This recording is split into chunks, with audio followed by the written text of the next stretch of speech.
Okay, so why did I not put a 2 right here? Because they're balanced. Because it's diatomic on this side. Subscripts, listen to me. Subscripts do not transfer. Okay? Subscripts are determined on a case-by-case situation. Chlorine was by itself over here, so it had a subscript. Subscript words. So it just drops the other one? It does not drop anything. It becomes a new compound. So what happens is I have Na and I'm adding it to this compound right here, or this element. Okay? Sodium is going to come and knock off one of those chlorines and form a bond. Okay? Now, the whole balancing the equation is what we're about to do next. Because where does that chlorine go? It has to go somewhere. And does it bond with another one? It does go and bond with another one, but we don't have another one, so we have to go provide another one. Okay? So, this is a new compound. I have 1 and 1. Don't mess with those subscripts just because this one has a subscript. Subscripts do not transfer. Okay? So, that is our step 2. We have now built the formula. The last step is to go back and balance the formula. Is it balanced? Yeah.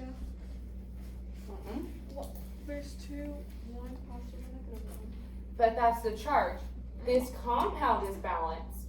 But when I'm referring to balancing the equation, I mean look at how many elements are going in and how many elements are coming out. That number has to be the same, okay? I can't put 2 chlorines in and only get 1 out. I have to account for everything, okay? So there are many different ways of setting this up. In last class, I did not really like my setup, so you can come up with your own. But regardless, to balance the equation, the number of each element that enters the reaction must equal that same number on the product side. This is on an element, like each element will equal itself, not that each element will equal another element. Does that make sense? Yeah. Like if I put 1 sodium in, I'll get 1 sodium out. If I put 1 sodium in, that doesn't affect how many chlorines I get out. Okay? Sodium, sodium, chlorine, chlorine. Okay? That's what we're looking at in this case. So, I like to do it by counting it up underneath this yield sign, because I can recognize that this is representing the middle, and I need to take a tally, like how many sodiums do I have on this side? 1. How many chlorines do I have on this side? 2. Okay? If you don't like doing it that way, you don't have to write it like this. I've seen people also do it where they just write it underneath so that they can keep up with like that. But I like the whole tally down the middle. I mean, it's just like the cleanest way of doing it. I was saying, what's the point of doing it the other way or just rewrite? I don't know, just depending on what you like. Okay, now I've counted this side of the yield sign. Now I need to count the other side of the yield sign. How many sodiums do I have on the product side? 1. Chlorine. 1. Okay, so what I mean by balancing is I have 1 sodium and 1 sodium. So the sodiums at this point are balanced. Does that make sense? 1 equals 1. 1 going in, 1 coming out. But my chlorines, 2 going in, 1 coming out. That's not balanced. This is not right. Okay? So when it's not balanced, you are going to change the one that is too low. Okay? Now to change the chlorine, I have to go find where this chlorine was. It's right here. Okay? But I can't put a 2 there, because that would change my compound and now my charges aren't balanced. I can't do that. The only thing I can change is the coefficient. Okay? If I give you this in math, what's the coefficient? 4, the big number in front. Okay? The only thing that you can change on this formula are the big numbers in front. They're all understood to be 1 right now. But I just told you that I have 2 chlorines and 1 chlorine, and is that balanced? No. So I have to change the side that had 1. So I'm gonna go up here and I'm gonna put a 2 in the blank so that I can have 2 chlorines. So now I have a 2. So this works. But what did it also affect? Sodium. It also goes to the sodium. So now my sodium is out of whack. So 2 and 1. What side needs to change? The left. The 1 side. So I'm going to go find it. How can I make this 2? Two is good. Put a 2 in front. So now I have 2. So now it works. Now is everything balanced? Yes. Okay. Your answer is this line, or you can rewrite it.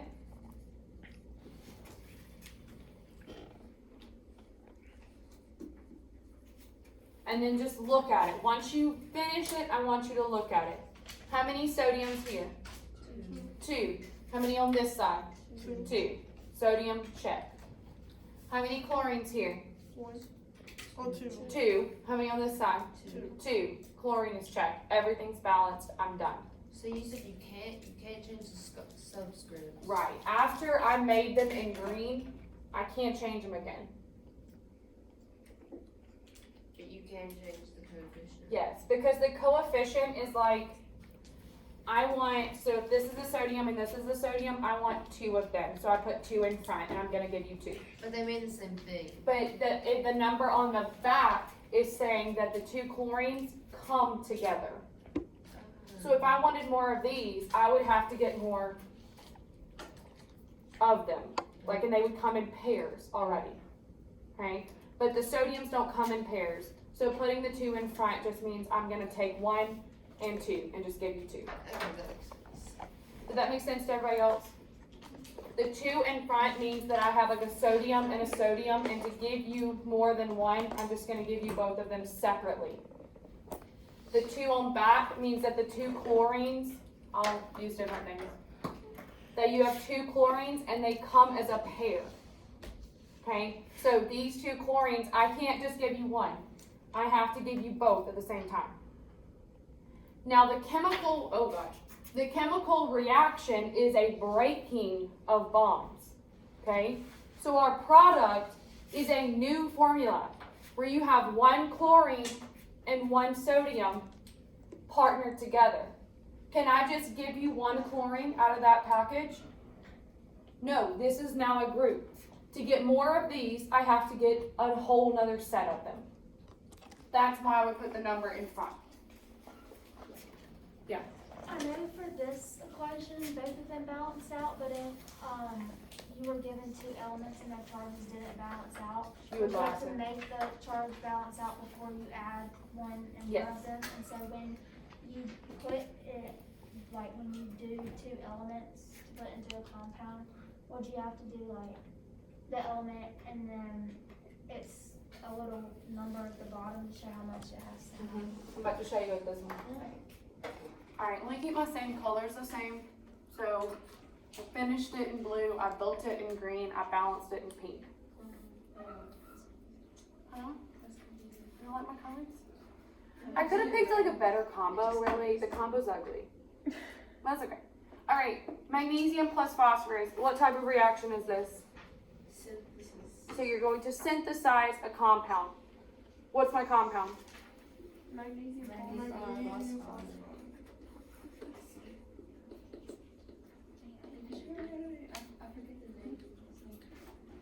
Huh? I forget the name. Yeah. Alright, I built it. Where's my You stuff? predicted it. I predicted it. Now I have to build it. Magnesium is it diatomic? You're gonna ask yourself every time, is it diatomic? No, move on. Phosphorus? No, it's just P. Magnesium phosphide, what do I have to do on this one? Energy in the negative. Yes, it's a compound. For the compound, you need charges. -2. No, +2, -3. Does 2 and 3 match? No. No. So I have to take the numbers and flip them and put them at the bottom. And notice that I do not bring the negative nor the positive sign down. I just put the absolute value. So you don't have to do, you only do the diatomic if it's like, If they're diatomic on this list. I meant you only do the little thingy underneath the arrow if it's a diatomic? Or No, do I'm you about to have- work again. Okay. I'm just not done yet. Alright. Now I have built it. What's my last step? Balance. Balance it. So I'm gonna take my grouping. I always start with my metal, and if I had an oxygen, I always put oxygen for the end. Okay? So your list is just easier if you do metal, all the metals, then all the non-metals, and then hydrogen, then oxygen. Okay? Because hydrogen and oxygen tend to be all over a problem. When we get bigger ones, they're gonna be everywhere. Bigger. Okay, so now I need to tally up. Why did I put it beneath the arrow? It's middle. Because it's the middle, and I'm counting left side versus right side. Okay? How many do I have on my reactant side? 1 and 1. How many Mg on my product side? 3, P, and 2. Okay, so do we understand that this means 1 on this side, 1 on this side, 3 on this side, 2 on this side?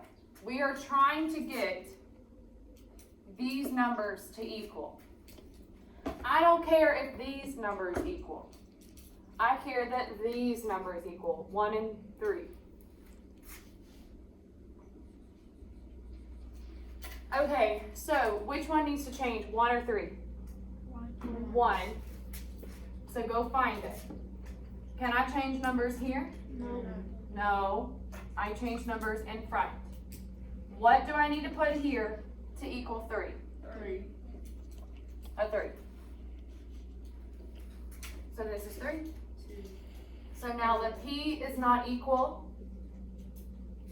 So I need to put a 2 in front to make that equal to 2. Do I need to do anything here? No. Why? Because it's smaller Balance. numbers on the It's left. done. If I added more there, I'd have to start all the way over. And I don't need to. So it's understood to be 1. You don't have to write it, it's not necessary, but it's understood to be 1.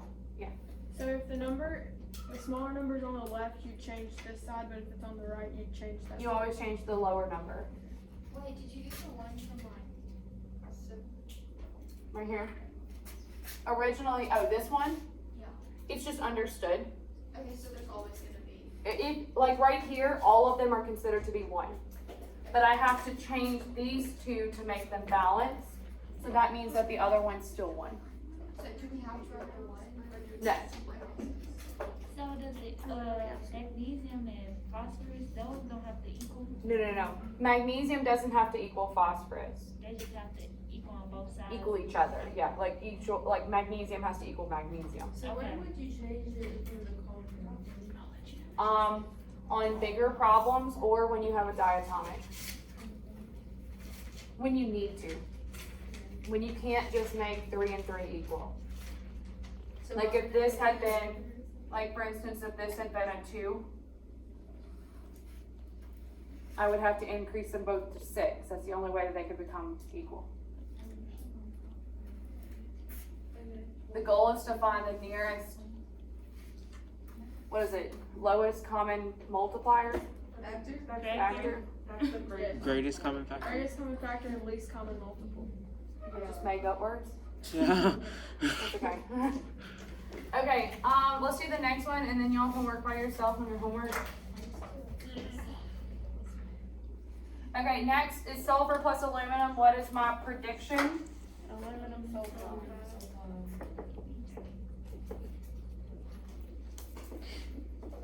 What's next? Build. Build it. Start me out. What do I put? AL AL plus plus S equals ALS. Is that all though, Emma? Charges. Charges. Sulfide isn't a diet. No, it's not. Thank you for checking. You gotta work on your charges. Aluminum is on group 13, so it's a +3. Sulfur's on group 16, so it's a -2. Do those match? No, No, what do I do? last one. I brought the 2 here and the 3 there. The reason we do that is because now, okay, so at first I had AL +3S -2. So I had an overall of +3 and -2. Do those equal 0? No. So the reason we multiply these over like that is because it's just the fastest way to make them equal 0. Because now I have this 3 times a 2, which gives me a +6. I have this 2 times 3, which gives me -6. So now my charges do balance. That's the whole point of doing the lasso. Okay? What's my last step? Balance the overall equation. I would recommend at this point erasing your charges. Okay? So you don't get confused by them. Okay, so I'm gonna say AL and S, and I'm gonna count them up. 1 on this side, 2 on that side. Everybody understand why I have 2 on the product side? Yes. 2 at the bottom, so 2. 1 on this side, 3 on that side. What side do I need to change for aluminum? The 1 side, which is this side. So what can I put here to make it equal to 2? A 2. Okay, so now my aluminums are equal to each other. Where did you get the 1 from? Oh, there's understood ones. Like, it's understood that, like, if there's nothing here and there's nothing here, that both are 1. So I have an understood 1 aluminum right there.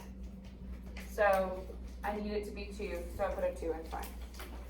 For sulfur, I have an understood 1 because there's nothing else there. So how many do I need? 3. So I have to put a 3 in front to get me there. So now am I equal? Is everything right? So now I'm good, I stop. How would you balance it if the lower number were on other sides? Like if it was 1 on this side and then 1 on this side, and like 2 and 3. You see what I'm saying? Let's see. Can we work on your problem, your homework ones together? Can you show me one? Yes.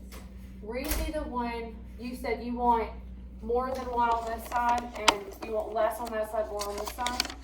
I'll draw it for you in a second. Trying to think about it. If it was You have like to this. predict it first. You still just changed the lower one. But like, You just changed the lower one. That's all you do. So it doesn't matter whatever side. Like even if this was like flipped around, you would still just change whatever side is lower. but if you changed this side, wouldn't it affect how many you'd have to have? It would, and then you just do it again. Okay. Anytime you mess up the previous one, you just start at the top and rebalance, starting at the top every time until you go all the way down. Okay? Alright, let's stop the video.